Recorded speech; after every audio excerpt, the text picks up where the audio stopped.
My name is Gosia Drewniok, so it's a short, really short version of my full name, so you can see Malgorzata. And I'm the head of English Language Center at University of Lincoln. If you are a guest, hopefully we'll get my slides.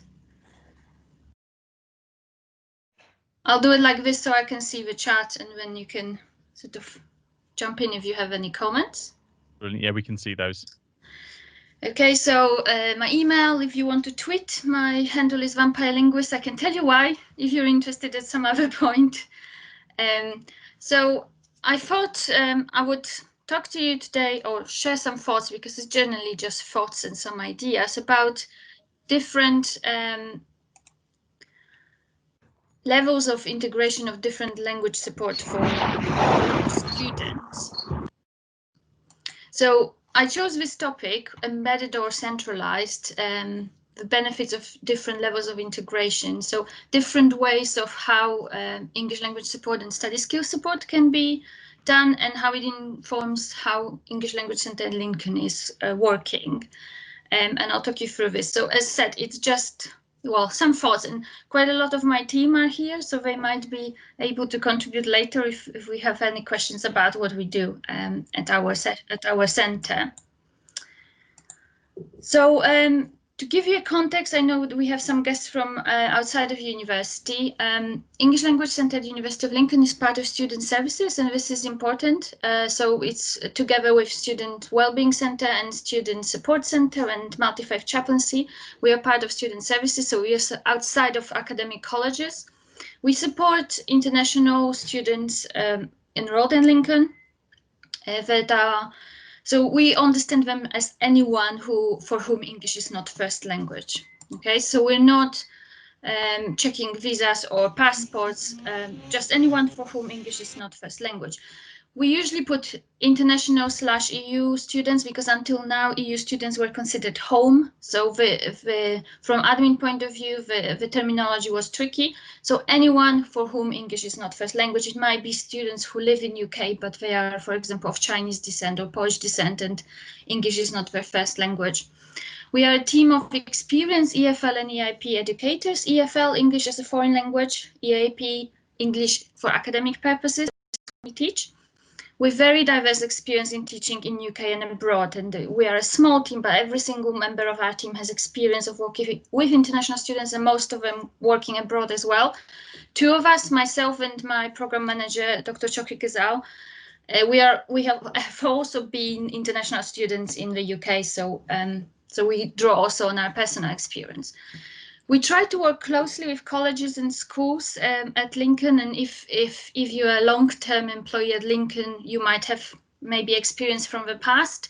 I've only joined Lincoln in January 2019, so I can talk about what we've been doing since then, and we have a brand new team. So we're trying to raise our profile and really link to every college and school that would like our support. And what we teach is EIP and study skills, and I think most of you come across this terminology, but just to make it clear that they're not the same, they are very closely linked. So EIP for academic purposes, which is anything to do with English for studying, so essay writing and academic grammar. We teach academic grammar, or report writing, or giving presentations, so language for presentations, but also study skills that not necessarily is language. So it could be note-taking, referencing, so using sources. It could be giving presentation, all the other aspects, not just language. So we teach both. I also thought, before I jump into benefits, to talk about a bit about English language and study support setup, because I think probably not everyone is aware that it's a little bit, for the lack of a better word, messy in UK HE. So there's various really diverse configurations across the sector. We have, there could be a central service like us that is sort of central student service. There could be set in library. There could be a separate unit, academic or not. There could be part of academic school. For example, in modern languages, it could be provided by external provider. Now, this all affects how integrated this support is. So this is really tricky, because every single university you look in the UK and beyond, in other countries as well, has a different setup. So there's no rule book how it would actually work. There are various levels of support, so it could be this is affected by how it's configured. It could be within a course, it could be within module, within school, or provided by externals. Yeah, it could be assessed and credited as part of a program and timetabled for students, but sometimes it could be completely voluntary, and this is what we do in most of our courses, which basically means we have to rely on, you know, our tutor's charisma and the real quality of what we offer, because otherwise students won't come to us. And so it all really affects how we can help them. And also there's different levels of awareness of available support. And as I said, I'm not sure how it was in the past. Maybe there are different levels. I know that Chris mentioned, but before he met someone from our center a couple of years ago, he didn't know we existed. So it's always this continuous work on raising awareness that we're there, and then we can support students. So obviously, if departments and schools don't know about us, we can't support the students. So what I'm going to do today is focus on the various levels of support within the course module, within the school, or external or central. And I'm going to focus on benefits because I think very often people have maybe clear-cut black and white, think, oh, this is good, this is bad. But I think there are benefits of each of different setups. Now, I talk about three different types of integration. So centralized, tailored, and embedded. And this is sort of my terminology. You might see it called differently. But this is actually not three separate types and that's it. I would say it's a scale or a spectrum. So because of such different configuration across the sector, across universities in UK, this integration would be also very different because how different centers like ours operate. Okay, so just want to emphasize, I'm talking about three different types, but actually there's loads in between. So it's this huge scale, I would say. Okay, so what about the centralized support? And this is probably quite straightforward. So this is central, it's a central unit, for example, like English Language Center at Lincoln.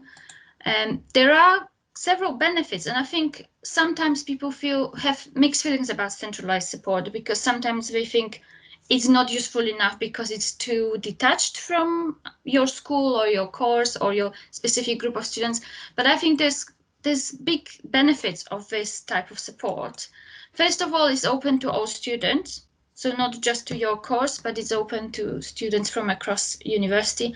Now I put an asterisk there because again, it depends on the setup at the university. So in our case, it's open to all students for whom English is not first language. So unfortunately, our remit is quite constrained. So we can't support all students. So we can't support home students.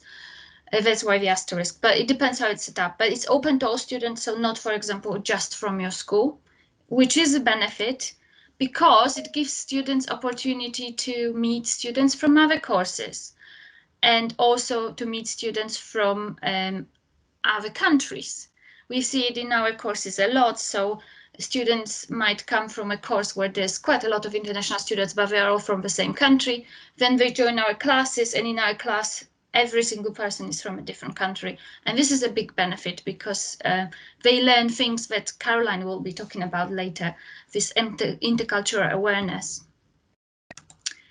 And also the benefit of centralized support is outside students' own program. And I think this is important because there's less pressure. So our tutors operate sort of outside of the system. So there's no pressure from their program leaders or tutors or, you know, this is low stake centralized support because it doesn't affect their standing in their own department. And I think this is a huge benefit for students, especially for their mental well-being and, you know, general well-being, that they can go, and this is sort of totally separate from their normal course. Now, there's also tailored support. I call it tailored because it's for specific students' needs. So it's much more bespoke, not fully, but it is bespoke. And very often it's a collaboration between central service and an academic program. So it's not someone from the program, but someone from outside coming and helping with a specific issue. Well, what are the benefits of this type of integration? It is more relevant to a specific program. You can imagine it's, someone, let's say from an English language unit, comes to your program and helps students with a specific thing or runs a specific workshop. And this is with a familiar group. So this is also benefit for the students because they don't need to worry about meeting other students that they might not know, they might feel shy. So this is within their own context. So it helps them with a very specific issue or specific context, but with a familiar group. So there is a benefit of this, and obviously it all depends on the resources, how it's organized at the university, whether someone can come and deliver it. Many universities use this type of support when they in the program, when they invite someone either from the library or from a unit like we are, just to deliver a workshop on referencing, for example, in a certain time in the year. And obviously the third level that is sort of the most extreme is embedded support, which is fully bespoke for a very specific group of students. It's often a credited module within a course or a timetabled compulsory module that runs alongside your program or your course or your specific module. And obviously, I think many people think that this is the best solution. There are benefits. This is very tailored, so it's very specifically just for this context.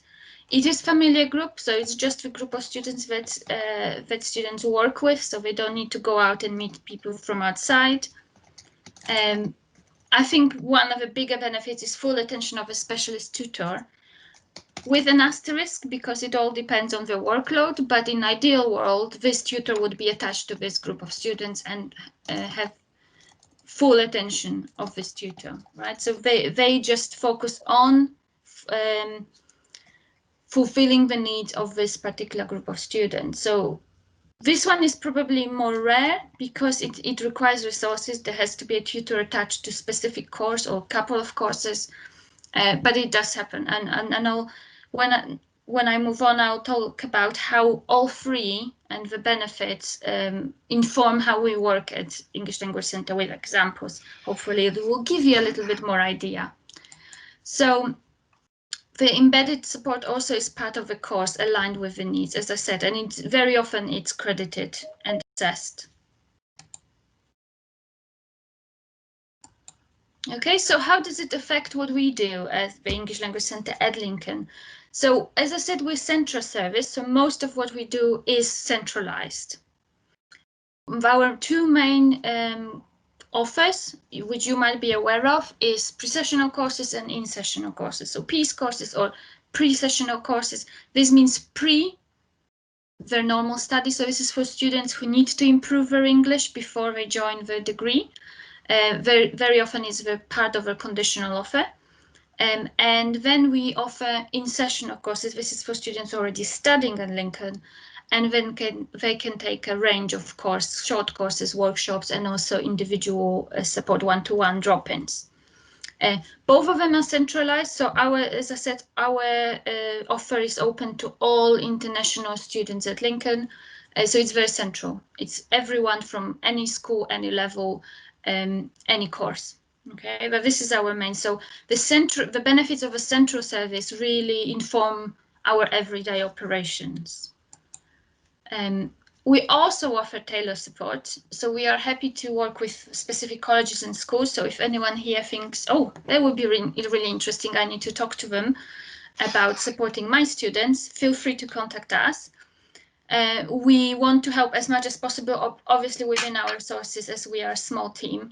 Here are some examples of what we've been doing. So previously, in the past, we've been running English for Social and Political Sciences in the School of Social and Political Sciences. This course is still running. It's just the school decided to hire their own teachers. So now it went from tailored to more embedded. At the moment, currently we're running several different things. So we run a course called English for Business, and I know that Caroline, Ian, and maybe there's someone else from business school here, which is a course specifically for business students. Currently, this week and next week we run a PEACE course or professional course for BA system trainees. So this is a commercial contract School of Engineering currently have. And again, for business school, we are working as part of a bridging program. I don't know if this is something that other schools offer, so you can tell me maybe, but in business school, there are programs, especially in accounting, where students enter directly to year 3, for example, which is obviously quite difficult for them. So this year, a special bridging program has been devised, and we're part of it. There's different sessions to help them quickly get into the swing of things. And as you can see, we do quite a lot with business school. It's mostly because they have the largest number of international students, but we want to support every school and every college if this is what we can do. But we also run courses that are for specific groups of students. So we run English for dissertation writing, which is specifically for master students. And I also run English for PhD students. So most of our courses are open to everyone, all levels, whereas we have those 2 that are more tailored. Okay. When it comes to embedded, at the moment we don't offer an option like this because we're a central service. I can give you an example which was very beneficial from our previous job, where I ran research skills module for MA Fashion Marketing and Branding at the University of Southampton. And this was the module that was part of an MA program. So they had research skills and 2 marketing modules throughout the program MA course, and it was embedded, credited, and I worked very, very closely with the program lead and other academics working on this program. So the module was very, very bespoke for this particular group of students, and what we did in every week, it was linked to what they did in the subject courses. So this is also something we can offer. At the moment we're not offering, but it does inform our centralized and Tailor support because of this experience. And it's not just me, our tutors also have experience of more embedded courses. It informs how we teach centralized and tailored, because we understand that it's very important to link with academic schools and to actually get feedback from them and get input and make it more relevant to students. So even if our course is centralized, we can make it relevant. So as you can see, there are benefits from all 3 types of integration. I think they all depend on some kind of awareness of what students need where. And all 3 inform how we do things at English Language Centre. So just to wrap it up, because you're probably thinking, okay, what support is best? I think there's many people who think either embedded is the only way or centralized is the only way. Is that, well, it depends. It depends on your context. It depends on what your students need, on your resources, on time resources, and so on. Probably a mixed is good. A centralized support is really good because it's really easy to dip in and dip out. You can just tell them, go to English Language Centre, you can take a course there. And, students always can find help with us. And as I said, it's a spectrum, not all 3 types, discriminate 3 types. So I think just thinking where support for my students could be on this scale. So if you're thinking now, okay, I have a group of international students and I think I would like to help them, I'm not really sure how to organize it. Well, I have 3 questions for you to think about. What do my students struggle with? Is it grammar in the sentence when they write something for my class? This is easy. You can send them to academic grammar classes with us. Is it using specialist terminology or specialist format that we use in your course? Then something more tailored would be more important. What do they need help with? Okay, is it language or is it other things? Is it language specific to your course or is it generally English or generally academic English? And are there English language and study skills linked to specific assessments module programs, or it's generally? Okay, most programs at the University of Lincoln accept IELTS 6.0, which means students are able to communicate and write, but they might find some things difficult.